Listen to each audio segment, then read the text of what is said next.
Welcome to the Tournament Poker Edge podcast, brought to you by TournamentPokerEdge.com, the only podcast dedicated exclusively to poker tournament strategy. Now here's your host, Clayton Fletcher.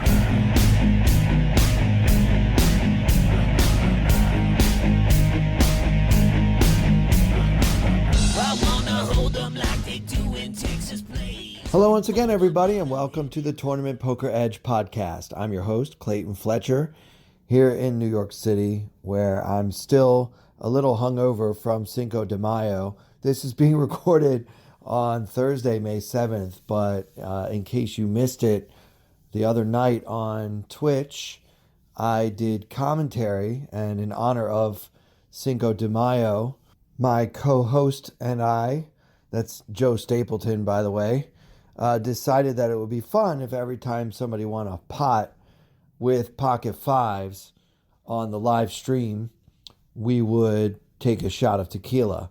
Now, those of you out there that know me personally know that I'm not a big drinker. I've actually never had as much tequila in my entire life as I had last Tuesday night. I kind of felt like Derek Tenbush on his weekly Tuesday night drunk Twitch stream. By the way, this was the event number 3 of the World Series of Poker Super Circuit Series, played on GG Poker, which is a website that is relatively new. 2017 is when this site launched. It launched in Asia and is now starting to make its way to increased popularity in other countries. Daniel Negreanu is a spokesman and I believe a partial owner of the site. And that was one reason why he left PokerStars around that same time when this site was about to launch. It's a really fun site. You can slow roll the river. So whoever is all in on the river gets to pick how long it takes to turn over that final card. So if you want to torture yourself and see if you busted out of the tournament or not, you can do that. There are plenty of emojis to use in different situations. It's really a fun poker website. This series, by the way, is being streamed with a 90-minute delay on Twitch with whole cards up. So it was fun to do a live stream of an online event where we could actually see what the players held. A lot of big-time pros that are sponsored by GG Poker. We got to watch them play. Elke, Fedor, who else? Felipe Ramos. It was super fun. It took about 7 hours. In the course of 7 hours, there was, I believe, 7 instances of pocket fives winning. And so that means 7 shots of tequila. The good news is they were spread out pretty well over the course of the broadcast. But again, myself not being much of a drinker, I never should have agreed to this. By the end, you can tell that I'm feeling it, slurring my words a little bit, stumbling and bumbling just a bit, but still trying to do my best to combine my knowledge of the game we all love and comedy with my fellow comedian slash poker broadcaster, Joe Stapleton, Stapes, as we all know him. For the last 2 tables, we were joined by the great Maria Ho, who very quickly, and as is her way, very game and up for anything, decided to do a few shots with us to try to, in her words, catch up. But there was just no catching up to where Stapes and I were at the time when this tournament got to the final 2 tables. I hope I did a good enough job to be asked back. I was told before we went on live stream that they didn't want me to be serious, that they hired me because I'm a comedian and they have an irreverent attitude. So any type of joke we wanted to make was strongly encouraged. They weren't worried about offending anyone. They wanted us to drink. That was actually the producer's idea. So look, I can be bought and sold. So if you want to pay me to do a live stream and strongly encourage me to do tequila shots, I'm up for a good time. But I am still paying for it here 2 days later. If you want to check that out, I tweeted it at the time when it happened, but I believe you can still go to GG Poker Official on Twitch and watch the entire thing. There were some really good hands. A lot of them we did not comment on because we were busy doing the many comedy bits that Stapes came up with for us to do together. There were giveaways. It was a really good time all around. There's a $500,000 guarantee for this tournament and a real, honest to goodness, World Series of Poker circuit ring up for grabs. So obviously WSOP partnered with GG Poker to try to reach a larger audience for this circuit ring event because, of course, WSOP.com is only available in 3 states as of right now. So this could be a harbinger of what the World Series of Poker Online could look like this summer. I'm not sure. I don't believe anything has actually been officially announced, but they're doing a huge, and I mean huge, series of these online tournaments. $100 million in guarantees. So when I say huge, I mean it. This tournament, by the way, had a $210 buy-in it was a progressive bounty event, which is a really fun format if you've never played or watched one. $100 went to the prize pool, the main prize pool. Another $100 went to the progressive bounties, and only $10 went to the website. So you guys know me, I'm a rake nit, and just seeing that I was watching a $210 buy-in tournament that only had a 5% rake, that just really warmed my heart because typically online is going the other direction with the attitude of players don't pay enough attention to rake, so let's make it 10, 15, 20%. Well, that's more a live thing. I haven't actually seen too many 20% online. But yeah, it was great and really fun. So if you haven't had a chance to check that out and you didn't stay up drinking with us on Cinco de Mayo, twitch.tv/GG Poker Official. So today I'd like to get into a couple of hands that I played recently on ACR. I got my Hold'em manager problem mostly fixed, although there's still some kind of bug or it doesn't work perfectly, but I was able to download all of the hands that I played in an event in which I finished second. Sick brag, I know, but don't get too excited. It was a $6 buy-in with a $3,000 guarantee. So actually, quite literally, one of the smallest tournaments offered on ACR is the one that I final tabled. This tournament, I got off to an unbelievable start. I basically doubled up on, I think, the first hand or maybe the second hand of the tournament and really never looked back. I maintained a well above average stack throughout the whole tournament. I was keeping notes on my opponents. I wasn't playing too many tables. I had, I think, 4 tables open on my screen, which is okay for me. I can take notes on my opponents on 4 tables. I can't play 10 or 15 tables and not just stick to a basic strategy because I won't really be noticing. If I have that many open, I can't really pay attention to who's doing what. Also, it's been well documented that my laptop is old and not very powerful. So, 10 tables at a time is asking a lot of this little computer. I really need to get a new system, but, that is something that's in the works. It's just hard for me to go out and go shopping right now. And I like to try things out in the store. I'm very old and I'm very old school. So make fun of me for that all you want, but I don't like to just go on a website and buy a computer that way. Anyway, I wanted to run a couple of hands by you guys. I want to let you know that if you have some hands that you want me to discuss here on the podcast, just hit me up on Twitter at Clayton Comic. I have officially opened my DMs, so you don't have to be followed by me in order to leave me a message. I've been getting a few. I appreciate it. You can also post if you're a member of Tournament Poker Edge, which, by the way, there's no reason you shouldn't be.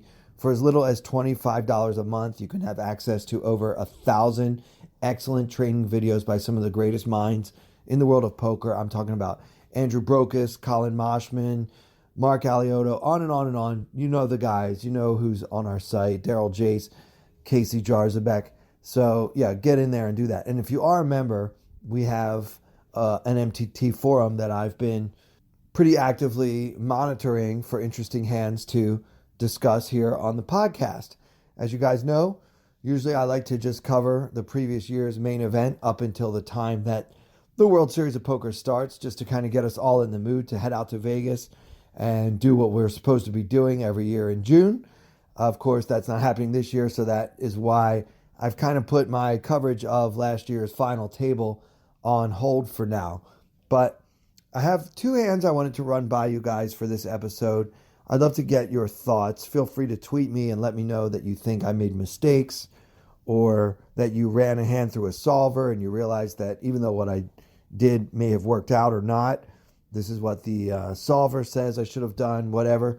I love all kinds of feedback, and especially something that I can learn from. So if I'm making mistakes, you guys should let me know that I'm making mistakes, okay? I'm not delusional enough to think that I'm a great player or like one of the best in the world and that I'm beyond reproach.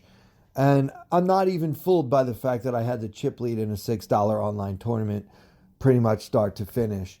That doesn't make me think I'm the best in the world either. So, all right, without further ado, let's take a look at the first hand from the $6 3K guarantee on ACR last week. Okay, so here we are, relatively early in the tournament. We are first in chips out of 227 players. Registration is still open. We've been actively taking notes on all of our opponents. The blinds are 525 and 1050. Okay, so I know we all have things about ACR that we find fault with and want to complain about. To me, this is so stupid to have blinds of 525 and 1050, and then sometimes like the ante will be 112. Like, what are we doing, guys? I mean, come on. Like, I just don't see a need for these awkward numbers. But anyway, those are the blinds. So the average stack at this time is 36,000, and Hero Clayton has 85,000. Good for first place so far. Of course, it's still early and anything is possible. In this hand, we are in the big blind. It folds around to the cutoff. Now, the cutoff is a Brazilian player. And something I've been noticing lately, and I think I mentioned this actually on a recent episode of this very podcast, the South American players used to be known for being wild and loose and too aggressive and very emotional. And like you could kind of count on, if you saw Brazil, Argentina, any South American country on the list, that you could pretty much count on that player being a total speedball. That's not happening anymore. It seems like the Brazilian players, at least the ones that are online, have gotten very tight, like noticeably tight. Most players that I've seen on ACR are from the US. So you notice when a player is from another country. And what I've noticed a lot is that the Brazilian players, they just don't get involved without strong hands very often. So when I see that, I assume that even from late position, this open has to be given a little bit more respect than you would had it said United States of America under the player. So I've also been observing this player since this table started, and he hasn't really gotten out of line yet, supporting, so little confirmation bias, but supporting kind of the theory about Brazilians in general. So anyway, he opens, he makes it 2205 with 58,000 behind. It folds to me in the big blind with pocket sixes. All right, now against another opponent, or even occasionally against this opponent, it's fine to put in a 3-bet here. I mean, I just made that whole spiel about how South American players don't get out of line. That doesn't mean they never try to steal the blinds. But I do think that when my stack is noticeably much larger than the other stacks at the table, I am somewhat less likely to become a target of a pure blind steal. So I think overall, this Brazilian player is going to have a real hand a little more often than he should. So that's a good reason not to 3-bet. Okay? So I choose not to, and I think it's fine to just go ahead and call and see the flop here with pocket sixes. So with 6,060 chips in the pot, we see a flop of 5, 4, deuce, rainbow, 5 of spades, 4 of hearts, deuce of clubs, hero with 2 red sixes. So we flop the very rare, almost impossible, overpair with sixes. Also notice we do have a gut shot straight draw. So it's obviously an above average flop for our hand. I decide to check, and now my opponent puts in 2,020 into the 6,060 pot. So he's betting 1/3 of the pot. Now that's a really small bet. I don't really know what to read into that because I've just noticed that better players are making smaller and smaller flop bets. Still, I think that he should make this bet with his ace queen, ace king, ace jack type hands a lot. Those hands will often mistakenly think they have plenty of outs against my hand. They, of course, will have plenty of outs against my range. So suppose my opponent has ace jack offsuit, then he should be able to win the pot a lot. If he gets called here with his little continuation bet, he should often win the pot with an ace, a jack, or a tray, which of course would give him the wheel, but unbeknownst to him, it would give me the 6 high straight. So therefore, I think I have even greater implied odds than I usually would in making the play that I decided to make here, which is check raising it up to 71-10. Okay, now this is because I want to force exactly those type of hands, ace queen, ace king, ace jack, to make an even bigger mistake when they call this check raise. So suppose he has something like ace jack of hearts, and so he flopped 2 overcards, a gut shot, and a backdoor flush draw. For many players, that's enough to go ahead and call a check raise on the flop and see what happens on the turn, like see if he picks up equity. Of course, I also don't mind if those hands fold. Getting a player to lay down with 6 clean outs is obviously a good thing.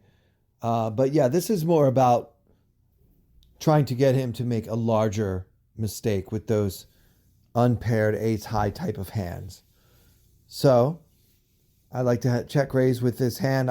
If I'm behind, I can pretty much assume that 6s and 3s are outs for me. So there's your 6 out draw that I have myself. Anyway, I do make it 71-10, and my opponent just calls. At that point, I can put him on one of those suited 2 high card hands, including an ace, or an overpair, something like pocket aces, pocket kings, pocket queens that just aren't ready to fold yet, because I could be check raising here with a combo draw, maybe something like 6-5, 4-3. Like there are hands that he's still ahead of, even when I check raise. And also, computer models, game theory, you do need to call with 2 overcards. Even a check raise on a somewhat scary board, you need to call sometimes in order to avoid being exploitable. So his strategy here would be mixed.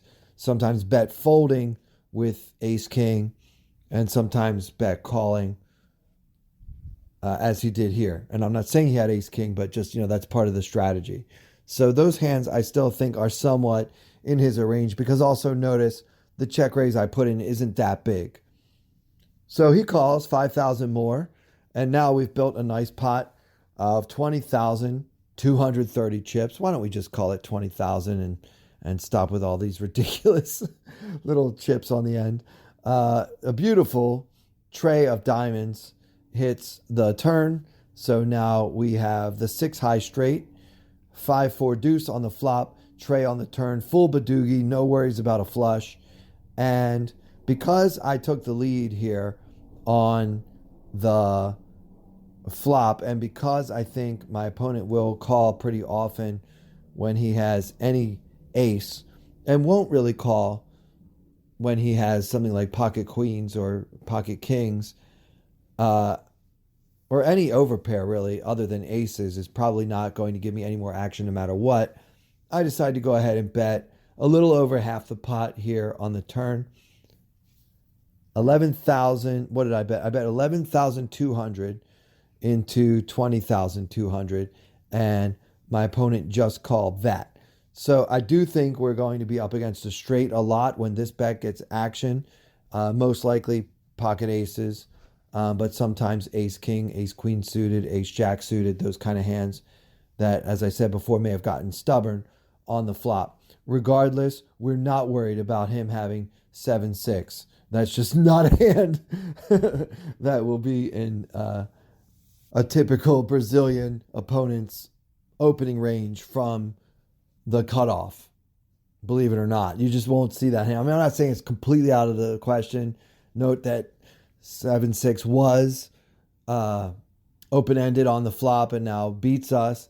But, having 2 6s, if he has 7-6 and he's Brazilian, so he's not supposed to have any 6s in his hand at all when he opens, I'm not too worried about that. I was never concerned about that particular hand.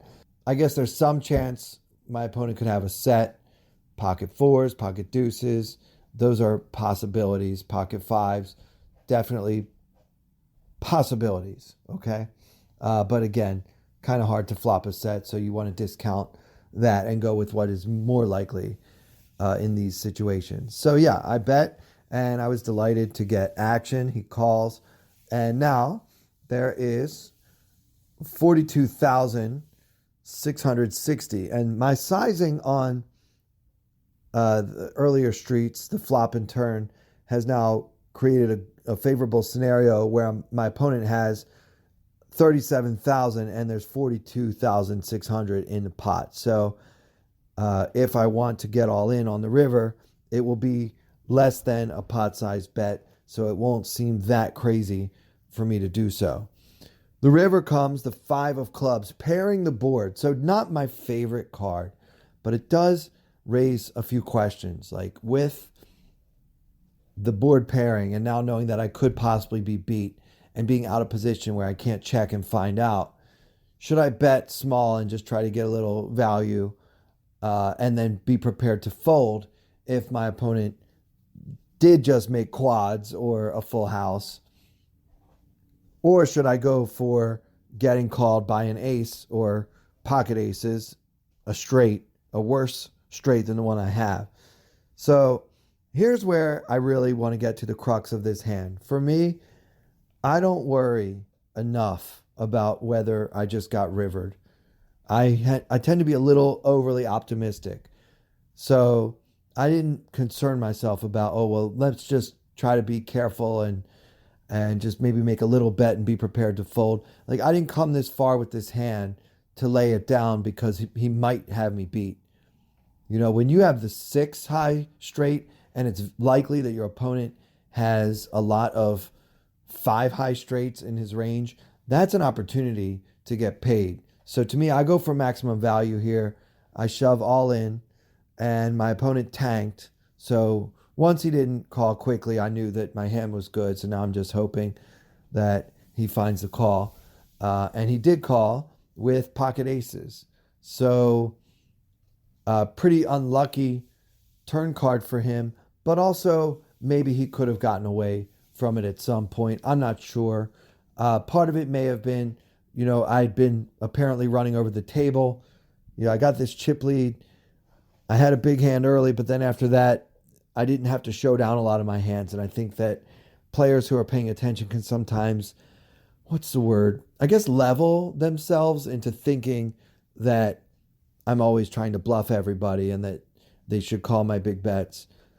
But, whatever. It's hard to fold a straight in a $6 tournament, and my opponent had pocket aces, and, he made a straight there. So he just, what are the chances that I have a 6?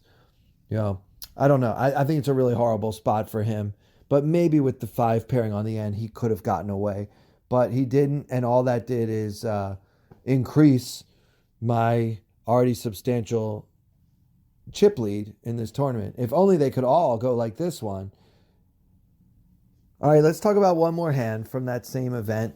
Now it's much, much later, okay? Hours later. Registration is closed. We're almost in the money. It's like 40 or 50 players away from the money. Blinds are now 1,400, 2,800 with a 420 ante that everybody pays, just like in the old days. And believe it or not, I'm still the chip leader. My stack is now 386,000 and the average is only 105. So I've got 3.7 times the average stack. 85 players left in the tournament. So that's always a great feeling when you're almost in the money and you also have a big stack. So I had been moved to a new table. So I've been paying attention and I've noticed that there is a lot of terrible, loose, aggressive, silly action at this table. One of the worst players at my table also has the second biggest chip stack. So that's a great situation. Also, he's 3 to my right, which I really, really love. So you want the bad players on your right, obviously. And, I think it's even more true in tournaments.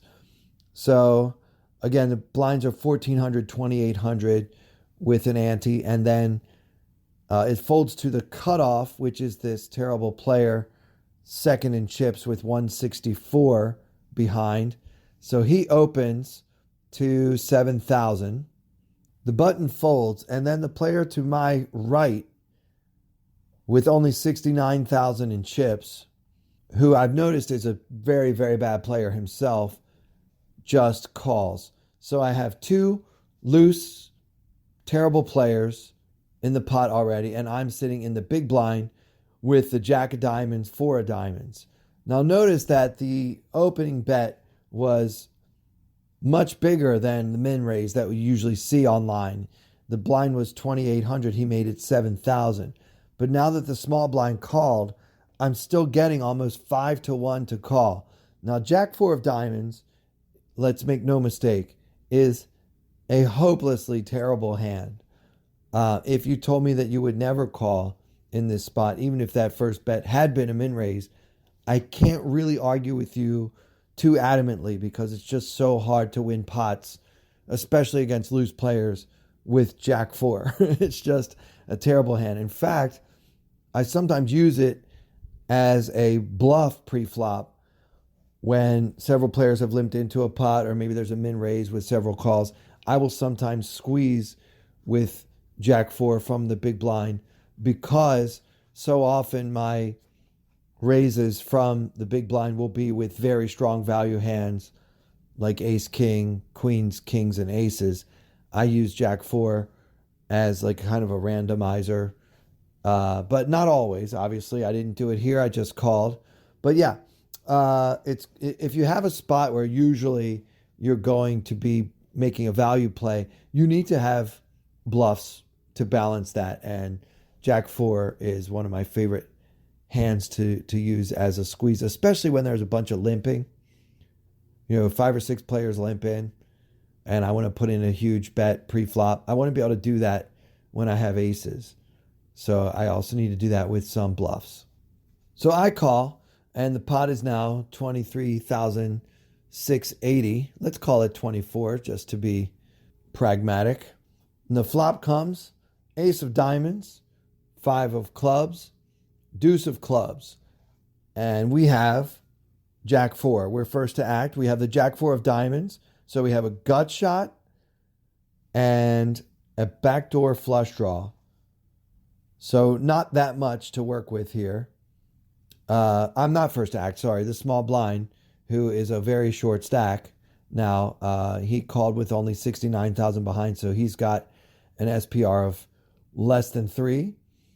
Small blind checks, and I don't lead here. That would be very strange. I just check, and the original raiser bets 7,000 into the 24,000 pot. So here I'm getting 4.5 to 1. The small blind folds, so it's up to me. I just I can't fold. And this is maybe the problem with calling with the Jack 4 in the first place, is now going to be tricked into playing a pot, which is now getting a little bit bloated. I can't fold yet. If he would have bet any normal amount, I could fold, but I can't. I'm sorry. I have to call one time and see if I can, peel off a gutter. Why not? So yeah, that was my plan. Just call one time and then get out of here. But notice I could pick up a diamond draw on the turn. A few other good things I could pair up on the turn, although I'm not sure whether I could be too excited about hitting a 4, but a jack might be good enough. So it's not hopeless and it's a good price. So I call, and now the pot is at almost 38,000, and the turn is a jack of hearts, one of the cards I just mentioned. So it gives me a pair. So now I have a pair and a gut shot, and I wasn't too excited. I didn't really think that my jacks will be good a lot. I feel like my opponent in this hand, even though he only bet 7,000 here on the flop, this particular player was very passive. So his bet on the flop of any size will be an ace more often than a different kind of player. Okay, so what I'm saying is he's more likely to actually have an ace. So that jack didn't turn me on too much. I checked, and I was delighted that my opponent checked behind.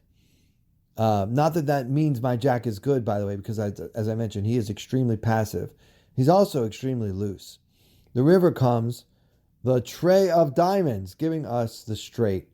Okay, so wow, Clayton, you just went on the podcast and told us two hands where you made a big hand. So there's a reason for it, guys. I'm not just saying, look how good I ran, because that's not interesting. But what is interesting is, now what should I do? Like, what do you do when you make your straight against a passive opponent? Well, think about that for a second. If we check, he's probably going to check even when he has an ace. So we should probably bet something and try to get called. But, remember, I marked him down as a loose, passive, terrible, clueless opponent, which is one reason why we called with the Jack 4 in the first place, because we can exploit this player's mistakes a lot. So here's what I did. Remember, my opponent has a decent stack. He starts this hand with 164,000, and he really hasn't put that much in yet. 37,680 in the pot. I bet 60,500. So 180% of the pot. Now, this is obviously an extreme overbet. Against really tough opponents, I'll also need to make this bet when I don't make a straight on the river. Like, for example, if I missed a flush draw. Remember, there were 2 clubs on the flop. I need to do that to balance my ranges and make sure that my big overbets are not always with the nuts. But against an opponent like this one, I don't think it's necessary to balance your range. And I think that as online players especially study, and they try to get every single spot down cold with their, PIO or PO solver. Still not sure how to pronounce that, by the way. But whatever solver program they use, they forget, like, you're still playing against other human beings. Well, I guess on ACR you can never be sure whether that's true. But if this guy's a bot, I hope he wasn't a very expensive one, because he's pretty awful. Yeah, so you don't really need to balance your range if your opponent wouldn't really know the difference anyway. So just when you're playing against a terrible, loose, passive opponent who calls way too much, just bet the crap out of your big hands. So that's what I decided to do here. And he basically snap called with ace-8 offsuit. So I won another really big pot here. And I wonder how much more I could have gotten. I mean, a really terrible player has top pair. Almost any bet is going to get called. So believe it or not, after this hand, I thought that I may have left a few chips on the table. I should have just gone for all of it. But, I guess that's extreme. But as you guys have seen, I do have an extreme approach sometimes. And when I identify a mistake that my opponent makes, and I see that my opponent is particularly likely to make a given mistake, I will try to maximize the exploitation of that mistake and get every last chip that's available to me. So obviously you're not going to see players like that in the Super High Roller Bowl or in the 5K 6 Max at the WSOP. But this is one of the adjustments I like to make when I'm playing small stakes online, is that you can actually make it worth your while to peel off with a Jack 4 on this flop. It really helps over the long run to occasionally get a huge bet paid off on the river once we get there. So that'll do it for this episode. I hope you guys enjoyed these two hands. I'd love to hear your thoughts on them. Be honest, would you have even considered betting so big on the end on hand number 2 here? I'd love to know what you guys think of these plays. Feel free to let me know, good, bad, or ugly, on Twitter at Clayton Comic, all one word, ClaytonComic. And be sure to check out TPE. We've got a lot of great content. Everybody's home, quarantined, and making videos, so there's all kinds of stuff for you to check out on my favorite training site. So for everyone here at Tournament Poker Edge, I'm Clayton Fletcher. Thank you all so much for listening.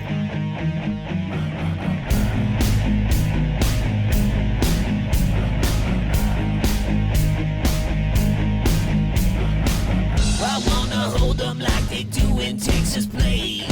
Fold them, let them hit me, raise it, baby, stay with me. Luck and intuition, play the cards with babes to start. And after she's been hooked, I'll play the one that's on her heart.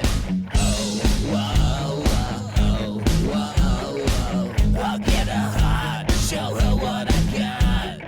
Oh, whoa, whoa, whoa, whoa. I'll get her heart, show her what I got. Can't read mine, no she can't read a mile. Poker face, she's got to love nobody.